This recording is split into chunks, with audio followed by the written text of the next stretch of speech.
you don't. No. You ready? Yeah, right then. That's it. 1,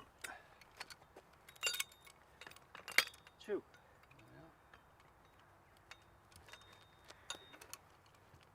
Yeah. Okay, when you're ready. That was no good, is it? We will worry about that. Right, here we go.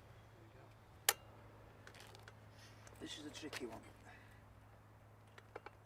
It's easy now, I know. Yeah.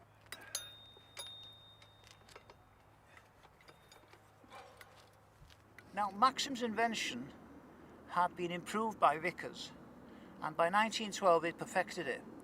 Amazingly, it'd been offered to the army before that, and yet they turned it down. They knew how well it worked, but did they?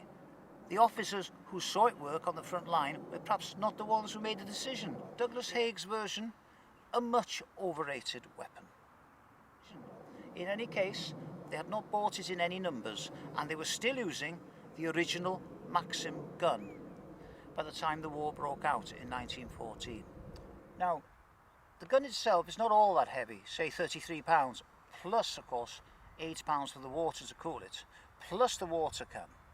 Unfortunately, the tripod is 55 pounds, so generally you had a team of 8, 1 to fire the gun, 1 to feed the belt, and 4 or 5 to keep fetching ammunition. A belt of 250 rounds would last less than 30 seconds. They found out that after a year or two of misusing them, they started to use them rather like artillery. They were fired on a fixed bearing, and the elevation was calculated, and the result was a crossing pattern like that could stop any force. They reckon that 2 men could easily stop a battalion of enemy. The Germans found this out very quickly. We were much slower. Furthermore, building the gun. So unconvinced was the British Army that at the beginning of the war we had a few hundred of these. Most of them were not even at the front line.